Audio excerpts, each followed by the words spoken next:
Greetings, everyone. Pete Pardo here from Sea of Tranquility. Welcome to another episode of the UK Connection. It's a continuation of last week's show because we couldn't fit it all in. We were having too much fun. So this is all about very, very popular songs, definitive songs for some of these bands and artists. Do we love them or are they shit, right? Something like that, right? Am I too far off, Stephen? I don't know. Stephen and Simon Oh, Brand. well, in my head, it was always hit or shit. Hit or shit. So, I like yeah, that. Hit or shit. yeah. Yeah. Too bad I can't just put that title in the title of the video. I would love to, No, right? But yeah, got to get us use all these banned words. immediately. Yeah, exactly, exactly. How are you guys doing? Yes, Good. well, I'm good. I'm good. I won't speak for both of us. Yeah, I'm a little under the weather, but otherwise I'm doing good. Simon's got this Christmas sweatshirt and everything. Look at that. Christmas and cricket. What more can I driving home for Christmas? I'm just creaming on through the covers there, Pete. I'm sure you'll be understanding what I'm doing there. It's the equivalent of going, Gotcha. Okay, kind of like a baseball thing here, I guess. Yeah. No, it's really not. It's much No, much I know that. Yeah. classically. I mean, to be fair, if you want to do it like the England cricket team, it's more like this. Nice pavilion. I think I'll go and sit in it. Yeah, it's too hot out here. I liked it in there. Well, before we jump into our next round of hits or shits, Simon, what are you drinking here today? I'm 98.73.2% confident that Stephen had this before, and I was appalled because my friend got it me. And it turns out it's from a guidance center. I mean, come on. I go all around the world and buy that gimp, ales from everywhere. And he got me shit from a garden centre, North Pole. So to make it that little bit, it's really nice actually. Yeah, it's a smooth Mm. Rubio, very nice, 4.5%. But to make it just that little bit better, and because I haven't done for a while, I'm breaking out the chalice. Oh, look at that. Wow. Breaking out. Hasn't been with us for a while. And I don't Oh, It's I not. missed it. yeah, so you can imagine there's something quite ruby-ish in there.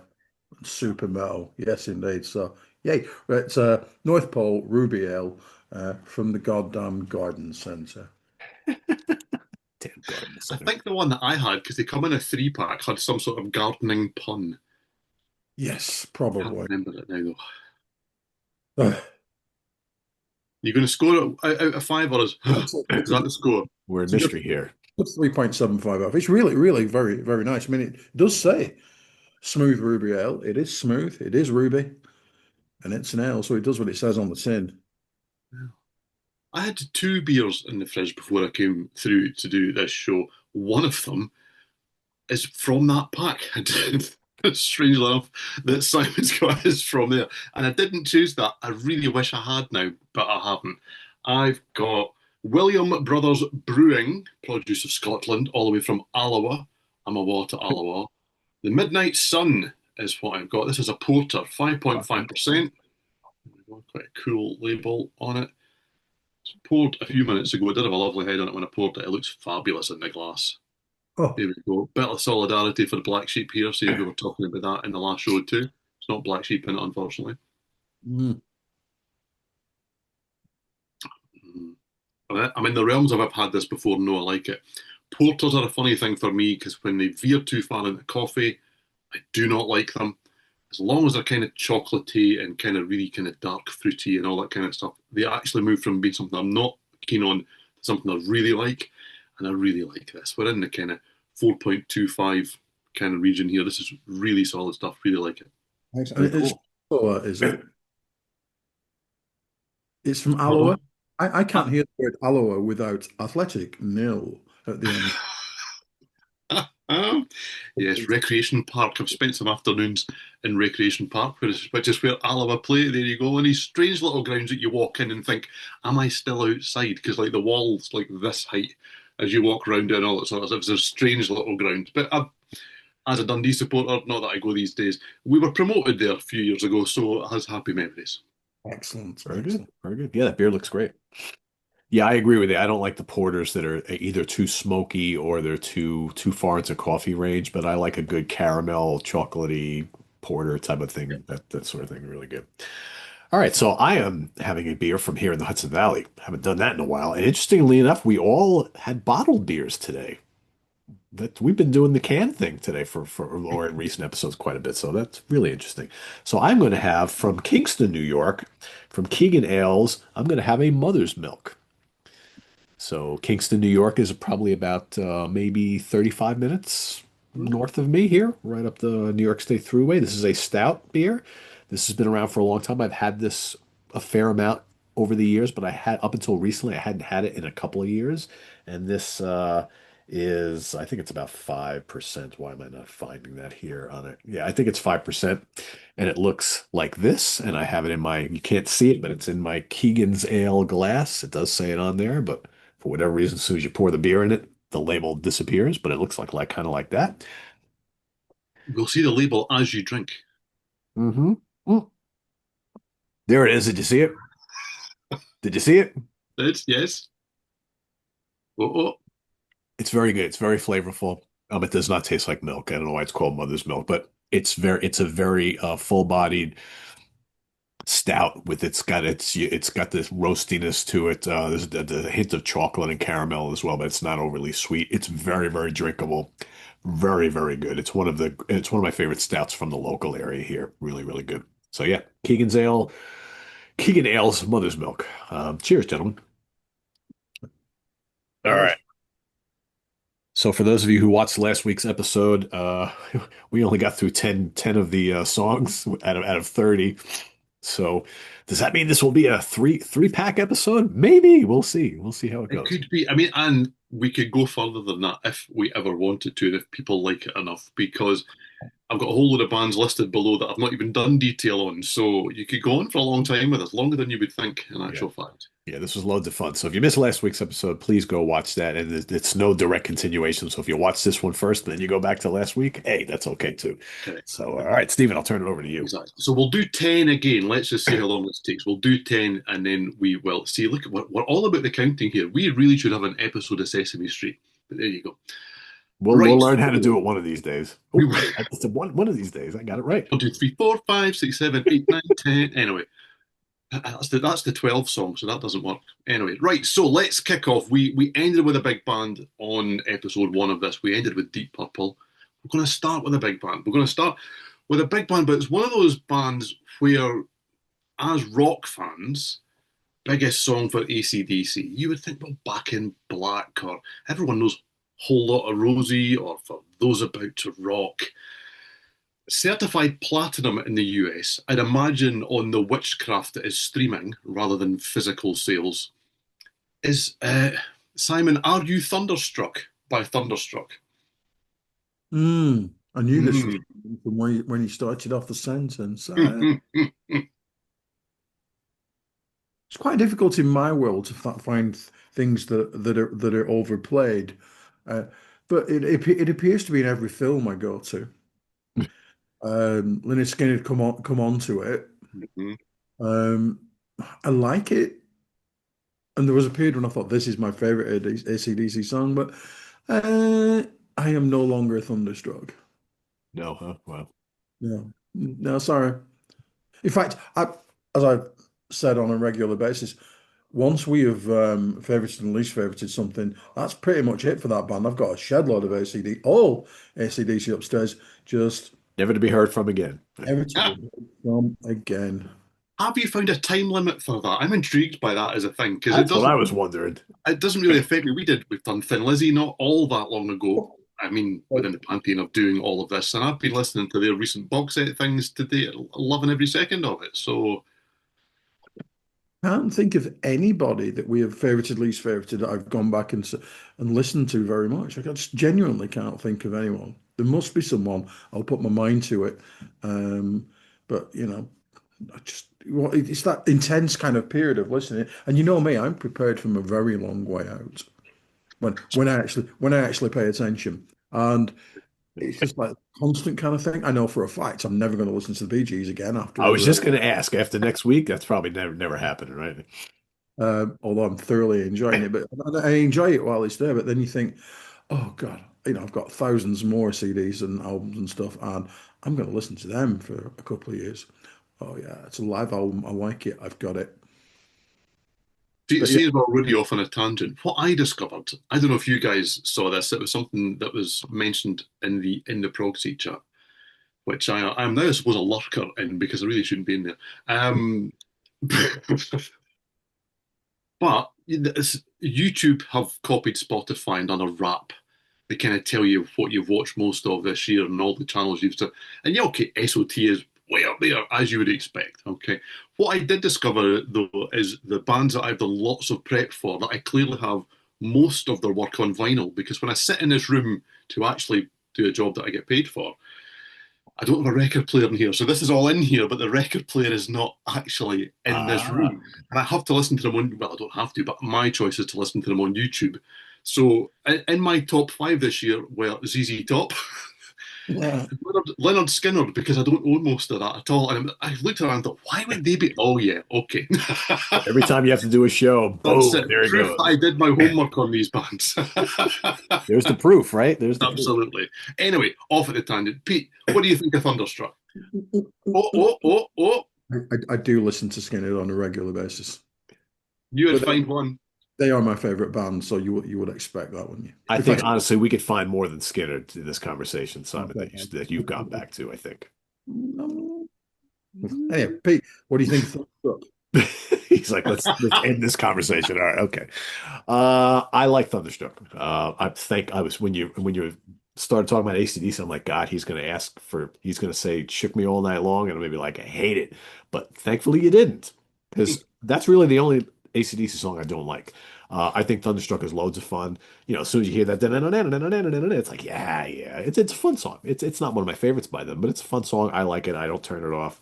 The first time I heard it, I thought it was great, and it's probably and weird how that's their highest charting I don't know if single. it's the highest charting, but it's the one now that has it's certified platinum. It probably didn't chart when it was released because rock bands tend not to, but the Yeah, music is then streamed so much after that that it does rack up these numbers now. Because if you want to go back and recertify things, which somebody must have done with this, yeah. then It's that's how it pretty was. it's pretty beloved here. I mean, it was a decent enough hit.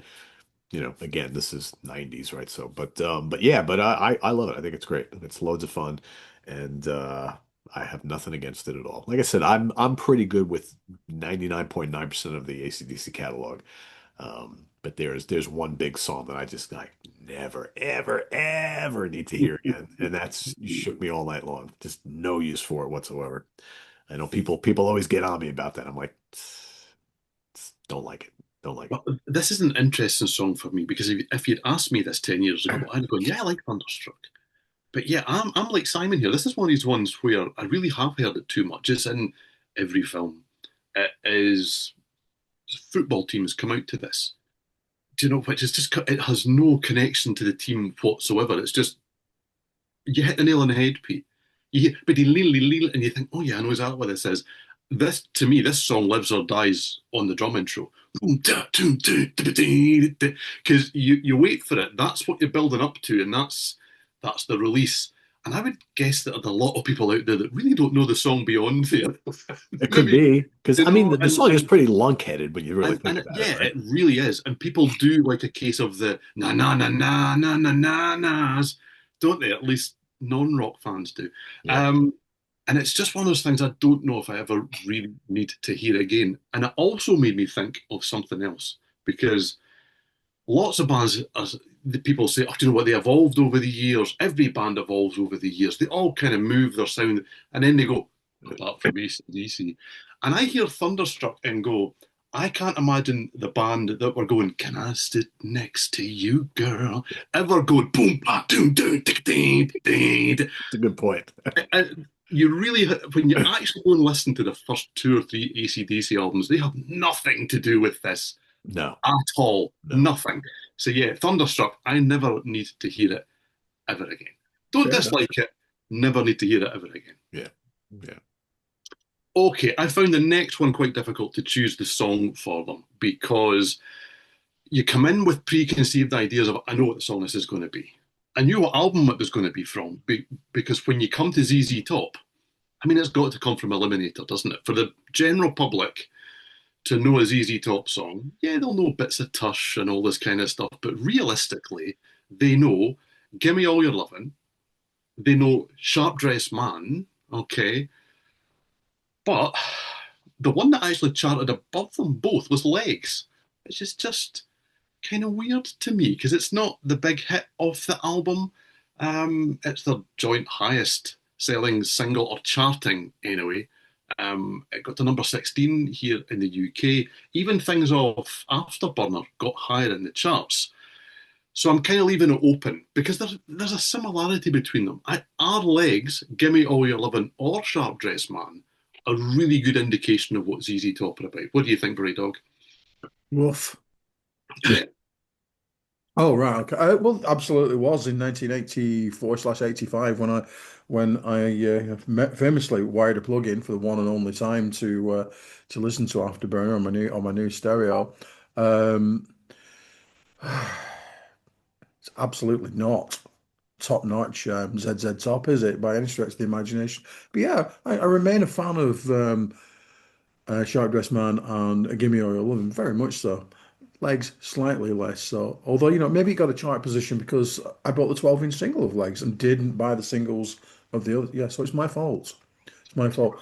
Yeah, they went commercial and it worked, didn't it? But, they made far better records, certainly more interesting records. Although, as we pointed out when we ranked the album, it's an interesting album. We're not all on it.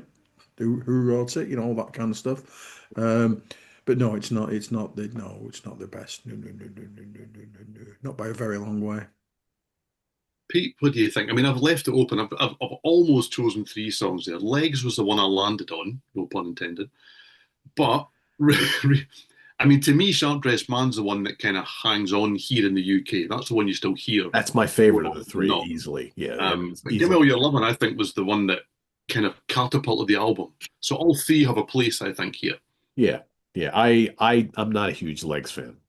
Well, I'm not a huge fan of the song. Um, I like to have them myself. Be more mobile, but beyond that, they do help get through life, right? Yeah, absolutely. Yeah, the song itself, I've never been much of a fan. Out of the three, it's easily my least favorite.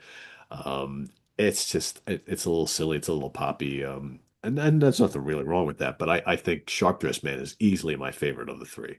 I mean, I like Sharp Dressed Man. It's got a mean riff. It's got a vibe to it that I really like a lot. But Legs, yeah, it was played to death here in the States, so it probably has a little bit to do with overplaying. But yeah, not much of a fan, to be honest. Out of those three, as I say, Sharp Dressed Man's the one that you still hear over here. And it does also go, which obviously raises it in many ways. At the time, I think probably TV Dinners, which just did no traction over here at all. I don't know if it was a single over here. That was the one that I actually really liked out of the Yeah, three. cool. Yeah. I got that on 12-inch single as well. Thank you. That one was released over here, especially on 12-inch single. Yeah. Now, yeah, I'm okay with any of these songs. I like Eliminator so much that it really doesn't matter to me. It's not my favourite ZZ Top album, but it has its place, has its time. They managed to evolve without completely losing themselves. I think all these songs are great. Yeah, it surprised me that Legs was the one that maybe did an awful lot of sales compared to some of the others, because I think it's the weakest out of the three that we mentioned there. But I'll happily listen to all of them and any of them. Now we'll move from a band that we all love to a band that I know that you two absolutely adore. So this got to number 6 in the US. It was certified gold. Simon, how much do you like to visit Dr. Feelgood by Mötley Crüe?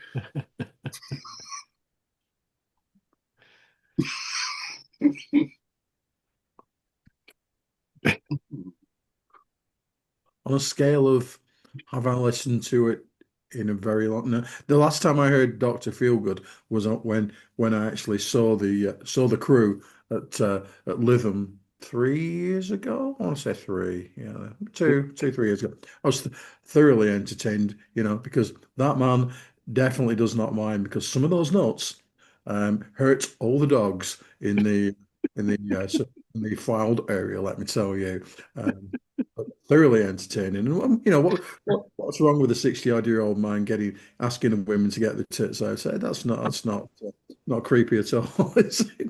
But oh God, no, no, no, no, absolutely. Yeah, are you asking? Quite liked it then? Don't need it now. To go back to what we said the other day. Don't probably don't really need the crew now, to be honest. Okay, right, okay, that's controversial, but okay. So, Pete, do you like to Dr. Feelgood? Uh, no.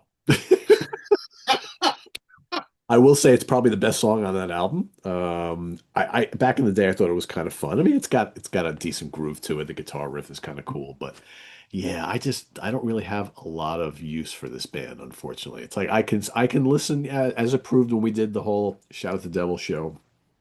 I can listen to like the first two albums and actually kind of feel a little nostalgic about it because I was a fan of both those albums when they came out. But once you start getting past that, although I do like the Karabi album, I think is pretty good.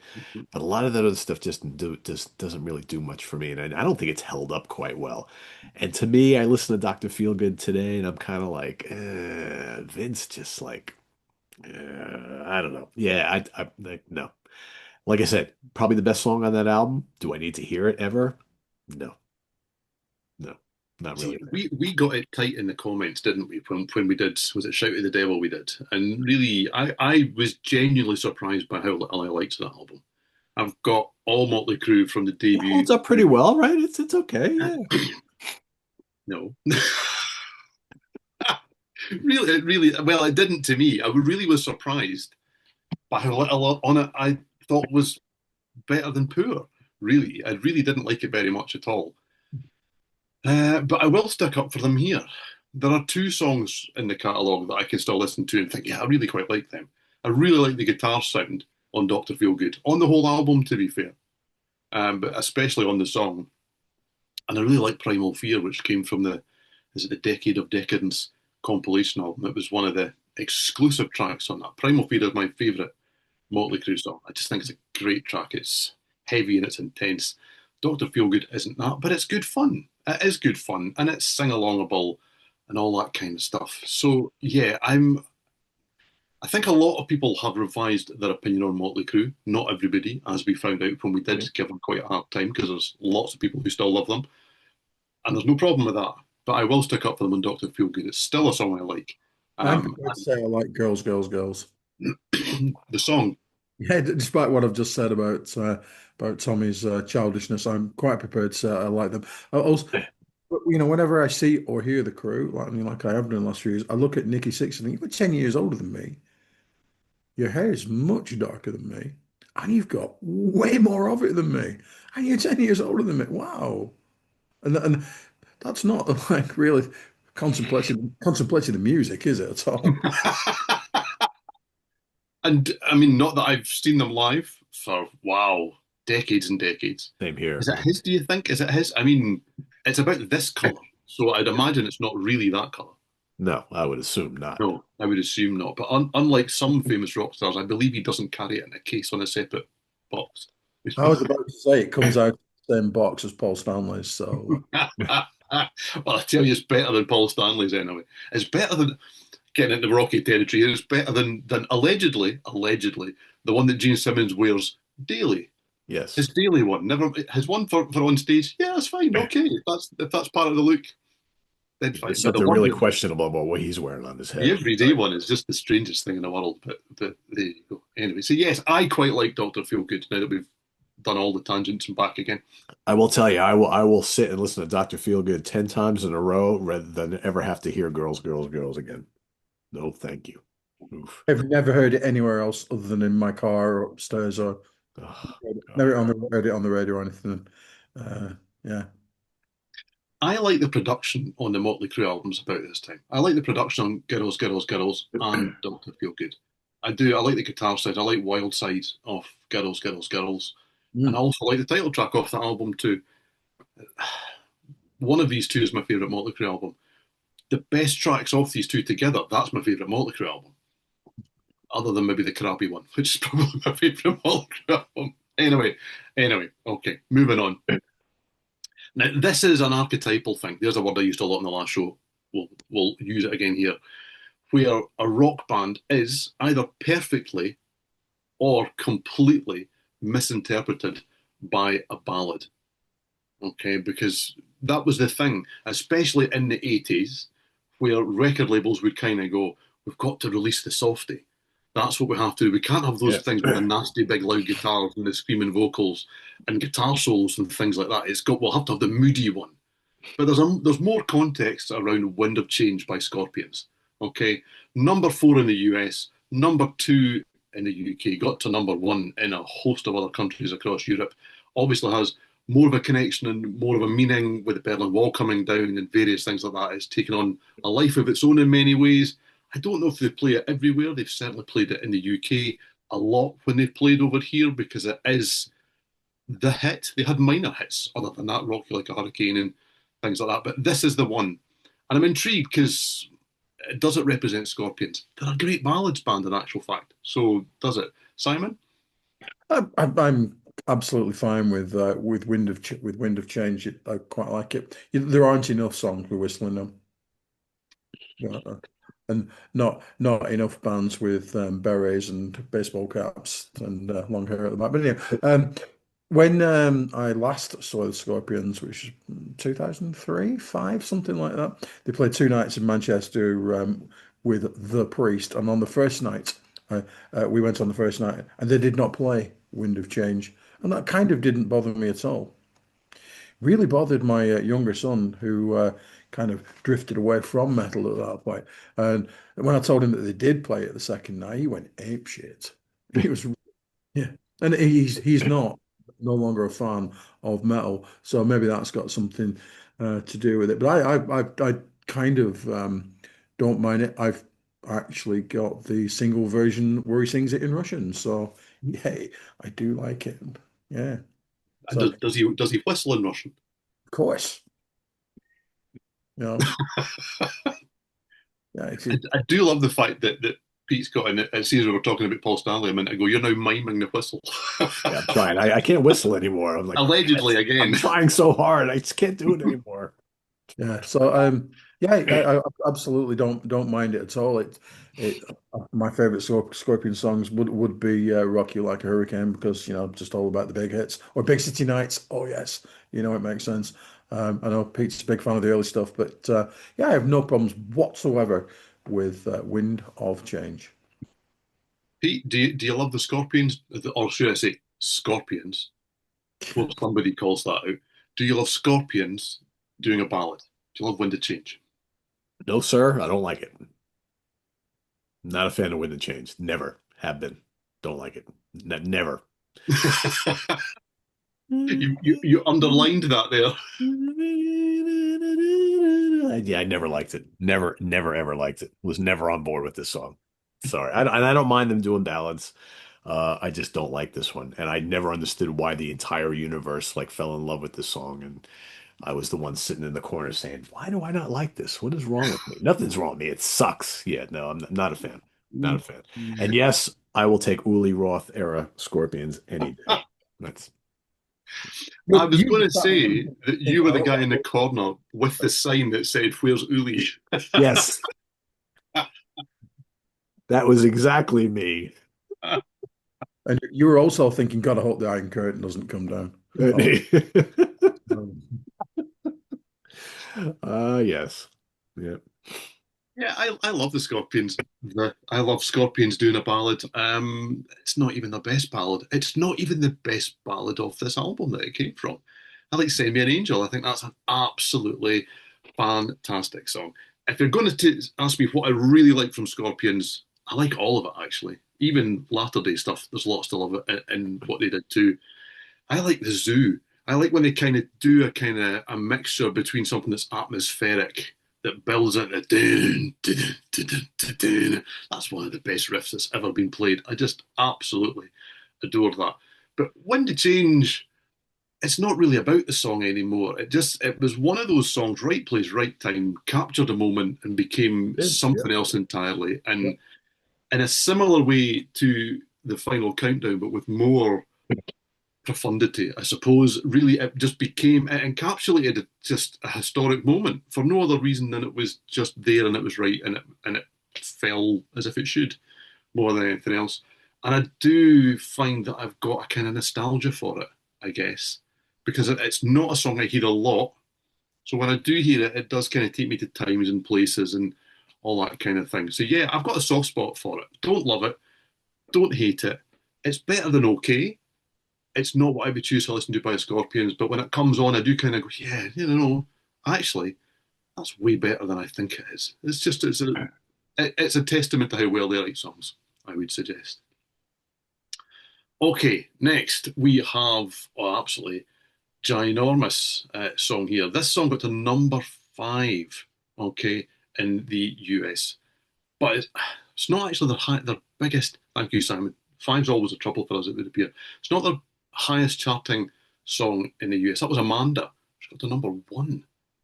Yeah. But when you're going to talk about Boston, I know that's bonkers, isn't it? Isn't that Yeah. bonkers? That blew my mind when we came into this. I know we spoke about Third Stage not that long ago, but I still think number one. Did it really? I thought in my head, as a kind of major band, they were done by then, but they absolutely were not done by then in that Yeah. sense.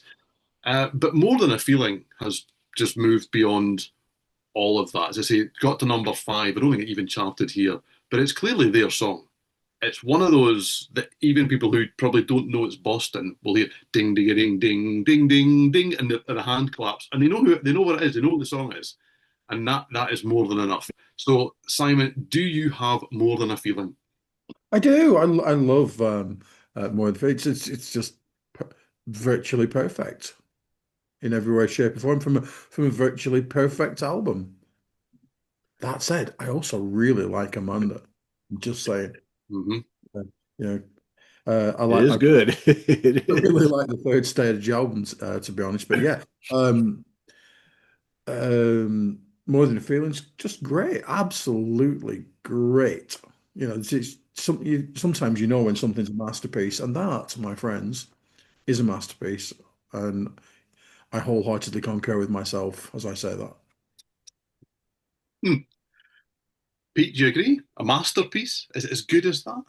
It is. It's one of my favorite albums of all time, as Simon so eloquently stated. It's a perfect album.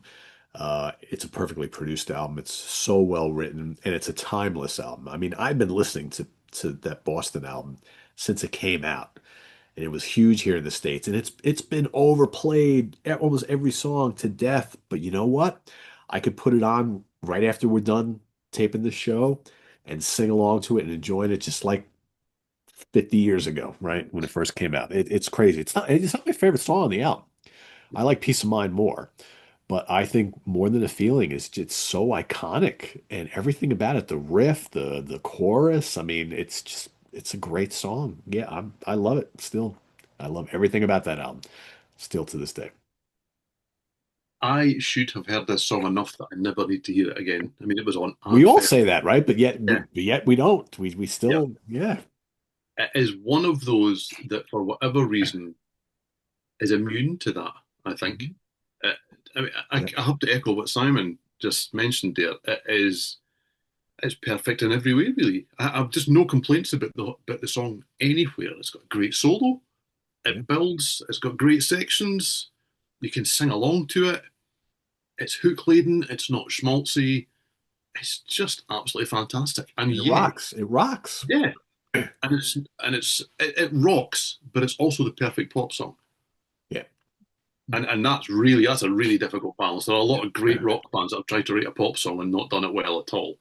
And this is just honest writing. This is obviously they haven't done anything at this stage when this was written, so there isn't a kind of hackneyed idea of where's the hit. Just because the whole album could be a hit if you The want whole to take album is, sections or yeah. songs or whatever.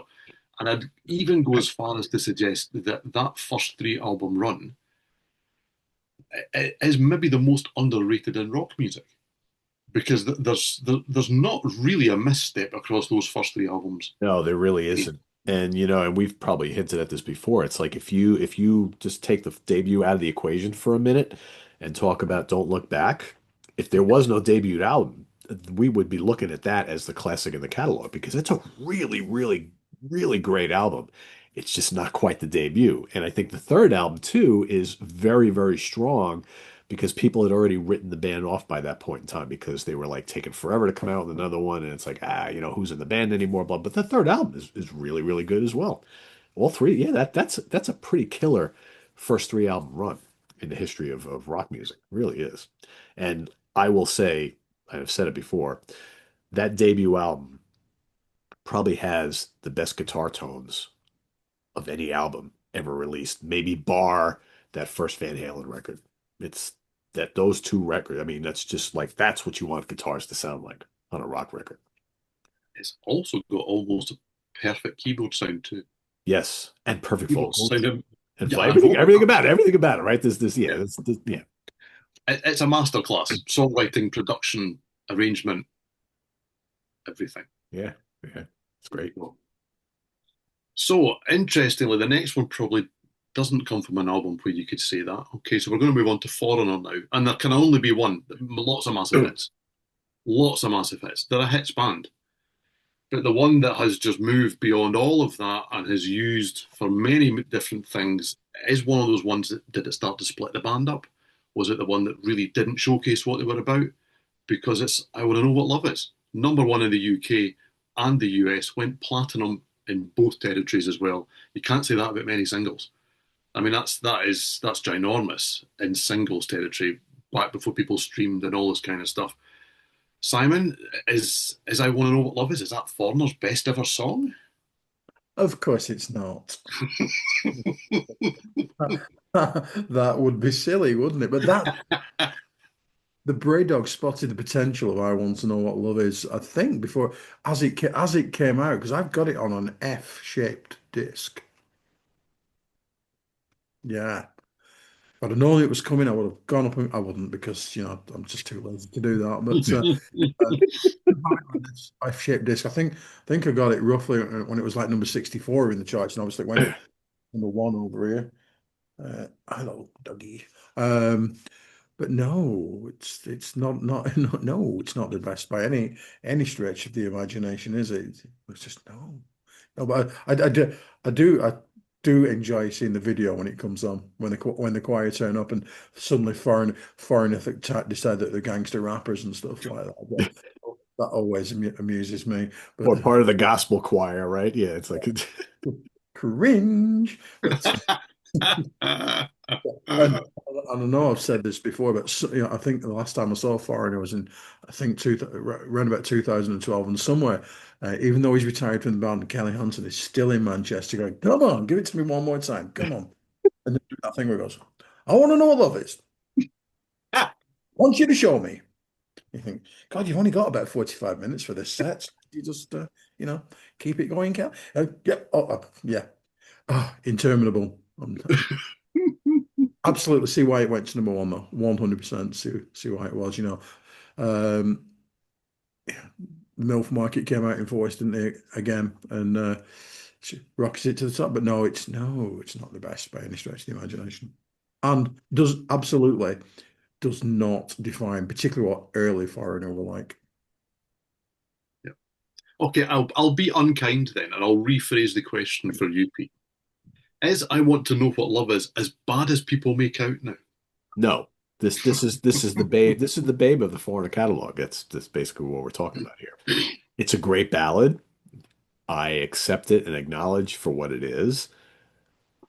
I'm not a huge fan, but I recognize what a good song it is, and I don't dislike it. To me, it's not representative of what Foreigner's all about. And I understand the ladies love it, and I get all that, But for me, when I go, because I've seen Foreigner live many times, when it comes to that point in time in the concert, I'm just kind of like, all right, yeah, we have to do this, I guess. All right, when are we going to play the Rockers, right? When is feels like the first time coming, or when, it's like, all right. So I acknowledge it, I get it. It's a great ballad. I never need to hear it again. That's just where I'm at with it. So I fully get it, and I fully realize why so many people love it. It's just not really my sort of thing.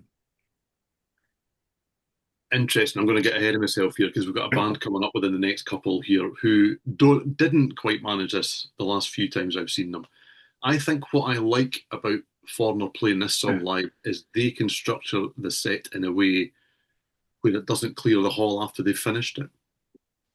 It's not played late enough in the set to kind of make everyone go, Correct. "Oh, they played the hit, time to go home." That's Do you correct. know? Yeah, yeah. And also they've managed to promote other songs enough in the catalogue, like Jukebox Hero. I would actually argue that now that's the one that maybe people connect with most before, because it's been used in a variety of different things and Hot heard. Blooded as well.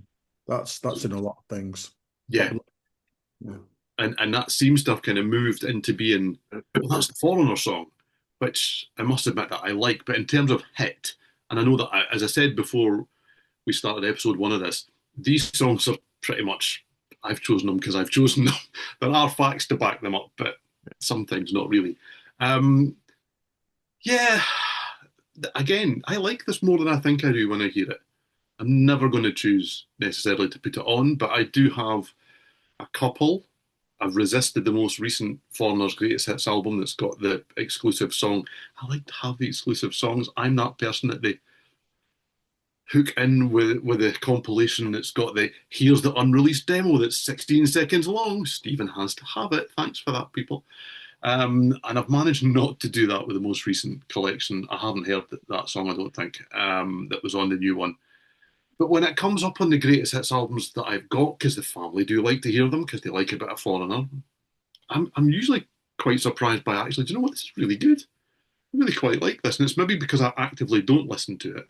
And I also tend not to listen to Agent Provocateur, even though I really like it. Tooth and Nail and things like that, great songs. Oh yeah, yeah. But yeah, I tend to go earlier with Foreigner.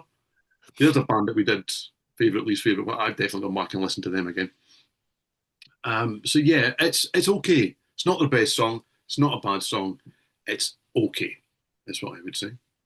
Okay, so I pulled your leg earlier on both of you about being a band you would love. Okay, this is a band you both love. Okay, now you're both sitting there thinking, "Oh my God, what's he going to say?" Okay, I'm going to ask the two of you, Simon, do you love "Sweet Home Alabama" by Lynyrd Skynyrd? I do. I do wholeheartedly. Thanks. Move on. So why do you love it though? Why is it not that you've heard it too much? Oh, it's great. It's a great song. It rollicks along. Yeah. Yeah, it does. It's got Billy Powell underneath everything, just underpinning this thing. The space of the production is absolutely great. You've got all the guitar players, you've got the backing vocals as well. You've got Ronnie up front spitting out spitting out his way. It's a great song. It's a great song. Second Helping is a great album, and yet it's not my favorite Skinner song by any stretch of the imagination. But yeah, I would never, ever, ever turn it off, ever. And it is, on the episode that we did, such a long time ago, 48 hours, that sometimes, I was saying I wouldn't, I'd stop the car and, not wait till it goes off. I think it was Bohemian Rhapsody, wouldn't it? I'd get out of the car while Bohemian Rhapsody, I wouldn't go to the end. I would always go very much to the end of Sweet Home Yeah. without fail. Yeah. Okay. Have you overheard Sweet Home Alabama, Pete? Yes. Oh, Yeah. wow. So yeah, and I hate the fact you picked this, but I totally understand how you did or why you did. As you all know, I love Leonard Skinner, I really do. I've never hated this song, but man, here in the States, this song, this song is played more than Freebird, ladies and gentlemen. And Freebird is played a lot, but I still like Freebird because, you know, that guitar solo, which goes on and on forever, is amazing. I think Sweet Home Alabama is a great song. It really is. I've heard it way too much. I'm burnt. I'm completely burnt to a crisp on Sweet Home Alabama. However, when they play it live, you know, you're sitting there in a Skinner show and you got your what's left of a beer, and all of a sudden you hear don't down don't down. You get into it, right? So I don't want to hear it on the radio. I'm not going to play it myself. I don't want to hear it on satellite. When I go see them live, I get into it. But it's a great song. I'm just burnt out on it. But it's a great Skinner song. It's one of their best most endearing hits for a reason. So I'm going to give it plenty of props. I just personally don't need to hear it much at all anymore, but that's just big. Now, that's got the number 8 in the US. Okay, it's now certified gold there. You would think it was bigger than that based on how much it gets played here still to this Well, day, I tell you. and how they certify this stuff, and also depending on where you take these stats from, how true they are. Let's be honest, okay, because anyone can edit where I got this one from. Supposedly, it's triple platinum in the UK. Okay, now that will be done on streams and various things like that, and all because I can imagine it does get that amount of play because everybody knows this song over here. Oh yeah, yeah. It is one of those, and yet if this comes on the radio, as I said, I listen to Planet Rock a little bit these days because it has really perked up. But it plays the classics because it's got to, because there are people that want to hear these songs over and over and over. I I may actively turn this off. I mean, I'm not the Skynyrd fan that you two are, okay? I don't dislike them. We've done a favourite, least favourite. I like this band. I like the wrong era, if that makes sense, for like the pure fans. I like the latter day stuff an awful lot. And I respect and enjoy an awful lot of the early stuff. Freebird, I could listen to that all day. Not all day, but I could listen to it and not think, That's probably good. Yeah. oh, yeah, probably some live versions, definitely. And maybe it is the guitar solo that hooks me in and that when I kind of think, I know it's coming. It's worth it. It's worth the hard yards. Wait, here it comes. Yeah. It's coming, it's coming. To get to that solo. And then it delivers. Even though I know it's coming, I know it's going to be, it delivers. Sweet Home Alabama just has way too much kind of and I just don't need it. I just don't need the kind of hoedown that happens before it all kind of kicks in properly for me. So yeah, I'm probably the wrong audience for that. But in many ways I'm not, because it has moved outside of the rock circles. Music fans, as opposed to just rock fans, and even people who are probably not even music fans, know Sweet Home Alabama. I can at least sing you the chorus. And they're happy with that. I would turn it off. I don't hate it. That because that the kind of categories of I don't hate it. It is okay. I really don't need to hear it again. So it's not that I loved it and don't need to hear it again. I've never really liked it. So maybe why I don't connect with Skynyrd in some ways is it's the song that I heard so many times before I really knew what they were about and worked out that they were actually more often than not a harder hitting band. And I don't mean heavier necessarily, maybe more to the point than that song. And Sweet Home Alabama just doesn't kind of get to the point for me. And that, in many ways, I maybe bring that to Skynyrd in general. So when they became more commercial in the latter albums, I kind of went, oh, they get to the point now. Now they get to the point. So, yeah, it's funny how you kind of carry baggage with you. Yeah, it happens, unfortunately. So, yes, the band that I was alluding to when I say that Foreigner managed to structure their set and change things around a little bit and not clear a hall with their big hit was Journey. Because, no, pardon? no, no, no, no, no, no, no, no, no. You see, the Prey Dog knows where I'm going with this because we both saw them, I think, roughly the same tours where they played this song second last, and literally it finished. And I would suggest that 2/3 of the venue went, it must be finished, it must be over. Anyway, they're going, see you later. Oh, bye. I'm going, this one's better. Stay for this one. This is a better song, you know. Trains to catch, must get in the car, get out the car park. I'm like, no, park further away and walk. You don't have to sit in the queue for hours. Stay for the good song. Anyway, clearly you have stopped believing, but Journey, don't stop believing, Simon. It's not the biggest hit on chart placing, but in the US alone now, it has gone 18 times platinum, and it's 5 times platinum in the UK. As I say, this is all post when it was first released, when it didn't really do spectacularly. You clearly, Simon, have stopped believing, yes? I have stopped believing, very much so. Mainly because there's like so many different versions of it as well, and there's the like slow kind of John Lewisy ones that just make me want to stab my ears out, that sort of thing. The Glee that.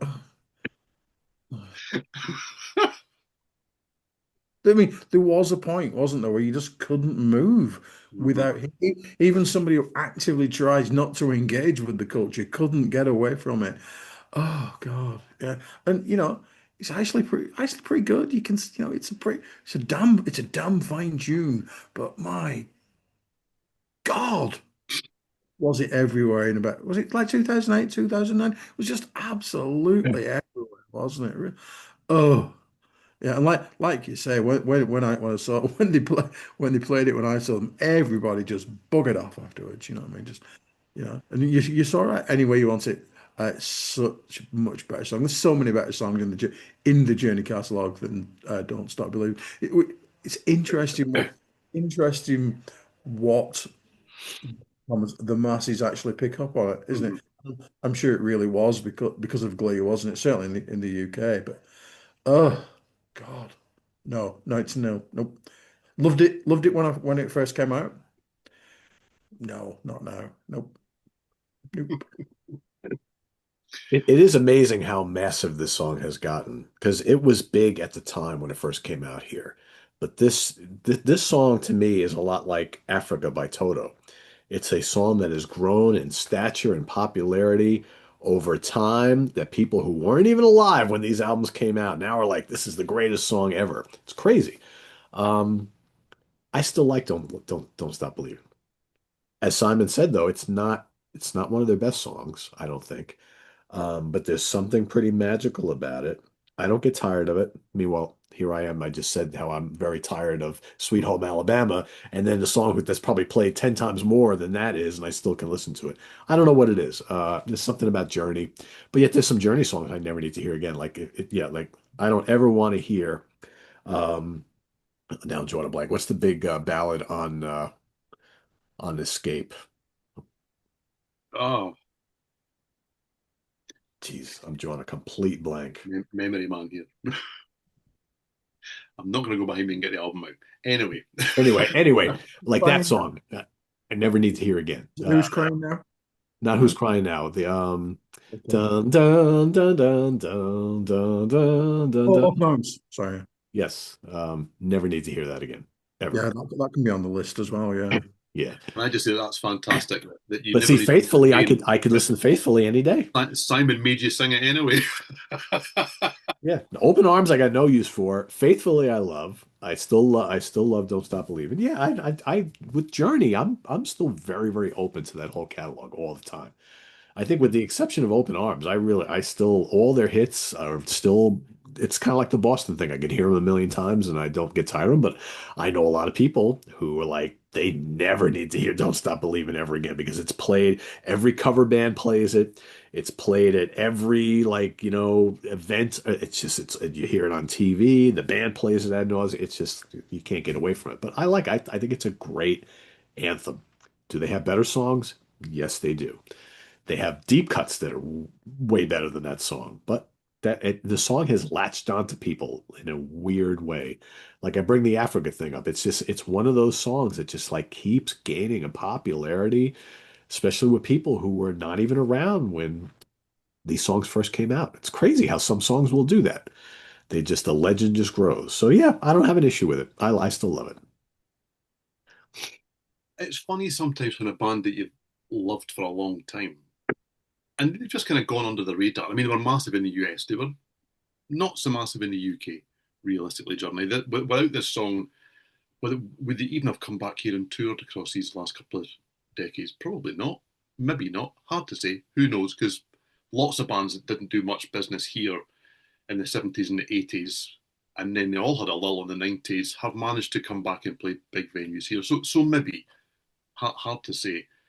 But suddenly, when they explode like this, you kind of get that little surge of, oh, isn't that great? Isn't that lovely? Suddenly, everyone's talking about Journey. I've had that song for years. How smart am I? I'm Yeah, way ahead of exactly. the curve here.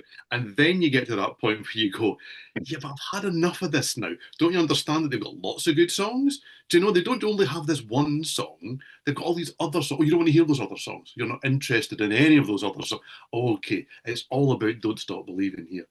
And yeah, I still love it. I still really like it. I still sing along with it when it comes on, and it does still come on. And yes, it is one of those songs now that if you're in the wrong circumstance, it will. incite a drunken sing-along from people that only know some of the words and bits of the things and all Yes. that kind of. It's kind of You can slot into any scenario and everybody will know it and everybody will take part. But something you hinted at something just a couple of seconds ago that like is probably something for a separate show, and maybe we've already done it before, but like this whole idea that a huge percentage of the population has absolutely no issues with hearing the same three or five mm, songs over and over and over again throughout their lives, and they don't need anything else other than that. And then you have the nerds like us who like all these deep cuts that nobody else knows or that are on the albums that you skip over those or you don't play that side of the vinyl or whatever, and that's what we crave. We are in the minority, unfortunately, when it comes to that. Yeah, but if you go and see most of the, if you go to Skinner, they don't play anything post 1977 anymore. No, no. Anything, and not even Skynyrd Nation of Red, White, and Blue. They don't play that anymore. Foreigner play the same 12 songs over and over again. Maybe the same 14 songs before. But Journey play the same 12 songs every single. We're going to shake up the set list. Oh, sod off, Neil. No, you're not. You know where on which side your bread's buttered. No, you're not. You're not gonna break anything out from the first couple of albums. There's no chance of that happening. No, no, no, no, no, no, no, no. And they give they give the people what they want, don't they? That's what I'm saying. That's what the majority wants. That's why they're still playing big arenas. Yep, yep. yes, or that's why they're playing big arenas now, and they weren't for a while. Because with a Absolutely. lot of them, they weren't for a while when they were trying to push new songs and new product on people, and you went to see bands. And some bands have managed to avoid this completely. Iron Maiden are a great example, where they learned the hard way, but since then they have been honest and upfront enough to say, you may not know many of these songs this tour because we're going to play all the songs off this new album and we're going to intersperse it with maybe five things that you like. But And then come we'll back go with next them. year and we'll play a whole set of hits for you, Absolutely. but you got to But wait they a year sell for out that, right? ginormous venues for both. Yeah. They maybe attract different audiences to some extent. And there are bands out there that I love, he says, wearing the fish shirt, like Marillion, who've got such a dedicated fan base that you could argue for half the UK shows, probably, I don't know, let's make up a number, a tenth of that crowd is probably the same every night.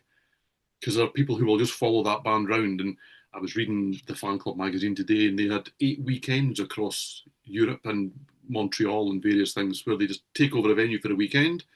And there are people that went to all 8: Spain, the UK, Italy, Germany, Montreal. And it's like it's that level of kind of fandom. You go to a Journey gig, all due respect to Journey, because I was at these gigs, there's a ginormous amount of the audience that really it's about having some of this and chatting to your friends until here's the hit. And Oh, they want to hear the greatest hits album. They want to hear the and greatest then hits album. and then we'll Yes. all go home again, and it's a completely different experience and a completely Yeah. different crowd. Yeah. You're You know, that's 100% correct. yeah, and I've often wondered, and I've mentioned this before on the show years ago on In the Proxy when I spoke about Muse. Sometimes there's an odd band out there, whether we all love them or hate them, because I like Muse or I liked them to a certain era, where I think, but why do the masses get this? This is not accessible. This is not easy kind of listening. This is not just all about the chorus. So why did that transcend into something else where lots of really good music that is those things doesn't? But anyway, different show, different show title. Yes. Yes. Okay, Mental so note of this conversation because we may want to revisit this. Yeah. so we've done 9. So we'll do one more and then we'll wrap this one up. Okay, so we'll end with another biggie. Okay, not a singles band in any shape or form, and that in itself would usually mean that there isn't a song that most people will know. And yes, this band have lots of ginormous songs that people love, but beyond the fan base of Led Zeppelin, most people will know Stairway to Heaven. Okay, now I know Simon and Zeppelin have long been one of your favourite bands. I know that you like to play that quite calm and go under the radar on it. Deep down inside, I know you listen to them every day. So is Stairway to Heaven part of your normal playlist? No, No? never has been, never will be. You just want the hate mail to come to me, don't you? I just felt it was the right way to end the show, yeah. I've been waiting for Stairway to Heaven for 1.9 episodes. So yeah, here we go. Oh, no. I just really, really can't be doing with much by Led Zeppelin, or it's I don't like the vocals. I've said Is that that before. album still sitting on the radiator, heating elements? Yeah. No, no, it's in the bin. No, it's definitely it's up. Random snippet from a prior episode, folks. Go watch it, right? It's up. No, I can't be doing that any Led Zeppelin. Sorry, no, nothing has changed on that front. So, from a non-Led Zeppelin fan, if something like rock and roll came on, okay, or Kashmir, do you dislike them equally? Yes, Kashmir I dislike absolutely as much. Rock and roll's fine. It's quite short, isn't it? So you've heard it here. Simon ranks the Zeppelin catalogue from shortest to longest. rock and roll, preferably the version that Sammy Hagar and Eddie Van Halen did at Fireman. That's the one for me. No, not actual Led Zeppelin. No. So you like your Zeppelin when there's no lead involved whatsoever? Right, okay. Very much so. Fair enough. Okay, so we'll move that to our Led Zeppelin correspondent here Yes. and say, Pete, do you still love Stairway to Heaven? I do. I do. Yeah. It's one of those songs that like years ago, not really much anymore. You really couldn't like I don't really listen to radio much anymore. If you listen to traditional FM radio still to this day, they play Led Zeppelin like they play Stairway to Heaven probably every 2 hours or whatever. I'm probably exaggerating, but so for many years I was always kind of like, oh yeah, Stairway to Heaven. I love it, but can I only just hear it once a year, please, so I can continue to love it, that sort of thing. So now that I don't really listen to radio anymore, I can pop on Stairway to Heaven maybe 2 or 3 times a year and be like, yeah, this is still a great song. I love the heavy section. I love the guitar solo. I like the folky bits. I like Robert's vocals are great. It's a great song. Is it one of the greatest rock songs of all time, though? That I don't think. It has been anointed that, and I don't really know if it is. I think it's great. I love it. I don't even think it's not even close to being my favorite Led Zeppelin song. To get back to rock and roll, now that's a Led Zeppelin song I never, ever, ever need to hear again. I have no use for rock and roll whatsoever. They play rock and roll now more here than Stairway to Heaven ever. And it's in every commercial, and it's just like everywhere you turn. And I'm like, oh my God, this song again. But no, I got no issues with Stairway to Heaven. I think it's quite cool. It's a masterfully crafted song, I think. The arrangement is brilliant and it's got some great, great parts to it. But again, it's been anointed one of the greatest rock songs of all time. I don't quite think it's that, but it's pretty special for a reason. So yeah, I can still hear it. Yes. Um, Here's a little fun fact about the Bray dog that you may or may not know, and this might factor into what you were just saying. I have actively been avoiding adverts slash commercials since about 1985. Fucking hate them. Absolutely. Just no. For that very reason, right? Yeah, exactly. If I'm watching something live, I will turn it off. Simon doesn't watch ITV. That shit's just not happening. I watch everything on catch up. I've always utterly loathed adverts and have been genuinely, very, very successfully avoiding them since about 1985. Good for you. That's the way to go about it. The marketing people hate you, though. Let me tell you, They do. they're cursing you right now. See that guy? He's been avoiding us for 40 years. But what you do get is the YouTube algorithm saying, "Would you like to see a busker doing Don't Stop Believing? Would you like to die, YouTube?" It's oh, yeah. I try my best to completely avoid all those kind of things. So yeah. Smart man. I hear you. Yeah, I there hear you you. go. Yeah, I still like Stairway to Heaven. I can't deny it at all. If I was to go and make a mixtape, which I've never made in my life, I did used to make, I suppose, compilations from bands many, many moons ago. If it was 10 songs a side, which you probably couldn't do with Zeppelin, would it make it on? Probably not. Is that due to familiarity? Yeah, maybe, but probably not at the same time. I prefer them. I prefer them when they rock, I suppose, more than anything else. But I do like Kashmir. I like it when they're maybe not progressive, a little bit more challenging in that sense. And I suppose that Stairway to Heaven does have different passages and different sections and different moods and different atmospheres. But it is kind of, I still think it kind of does what it does. Unlike the Bray Dog, I really like the vocals. I really like Robert Plant Yeah. during that time. I don't really, fun enough, I don't really like his vocals solo much at all. Um, and especially now that he's moved into kind of more folksy kind of stuff that he clearly has an affinity for, Oh yeah, yeah. and that's okay. That's what he loves, and he's fortunate enough to be in a position career-wise where he can just do what he wants. Why not? I really don't need to hear him sing things like that, but I do like it when he belts it out, and he does belt out bits of Stairway to Heaven, to be fair. And Bonham's just a beast. There's no doubt about it. He is Yeah. viewed that way for a reason. And even on one of their, what starts out as a soft stage, it doesn't finish that way. Even on there, he just makes a stamp on there that you just can't deny it's him and its greatness. So yeah, I same again. I wouldn't actively go and think, do you know what, I need to hear Stairway to Heaven today. But if I put on Led Zeppelin 4 or Four Symbols or whatever you want to call that album, and it comes on, I'm more than happy for it to come on. I'm like, yeah, this is great. It's not as great as people say, but it's a great song nonetheless. So yeah, I'll end it on a positive. There you are. Yeah. Like for me, it's like I would rather hear Achilles' Last Stand or something like that, you know. But it's still great. It's still great. That guitar solo is perfectly crafted, I think. You know, it's like it's got the that kind of it factor that I think like a Comfortably Numb does and many and quite a few others where it's like you even if you're not a guitar player, when that solo comes on, you're humming it in your head, you're kind of verbalizing it somehow. And you know it. You've known it for years, right? It's pretty special. But yeah, Bonham, Yeah, probably the greatest rock drummer of all time.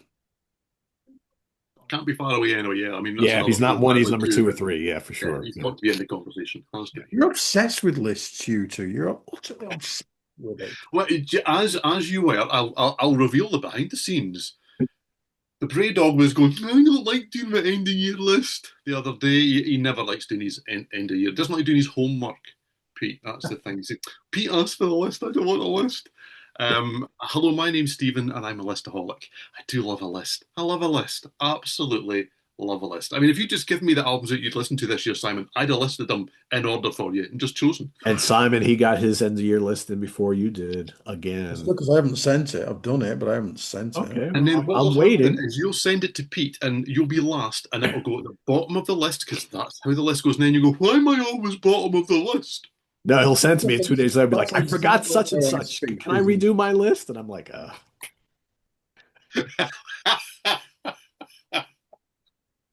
I might actually change it given what I've listened to this afternoon, actually, but Oh, controversial. ooh. because I can, because I haven't sent it, because I've still got 4 days to do it, or 10 days That's ago. right. We are almost at the deadline. Jeez. Almost at the And you deadline. know, who am I waiting for? Who will be the last one to submit as he does every single year? Woof. No, believe it or not, he's not the last one. No? No. Okay. John sends it to me the list the last day every single year. That's because John is squeezing in another 75 albums in the last day because John listens Probably. to more music than the rest of us put together, I You are probably correct. think. Kudos to John. Yeah. But I have almost everybody else's already, so. And by the way, my list is 75 this year. I've And got and honorables. I saw yours was pretty short this year. yeah, 40 I've got for this year. I'll cover why it's slightly shorter when we do a rap show Yes, next weekend. yes. And that's coming up, folks.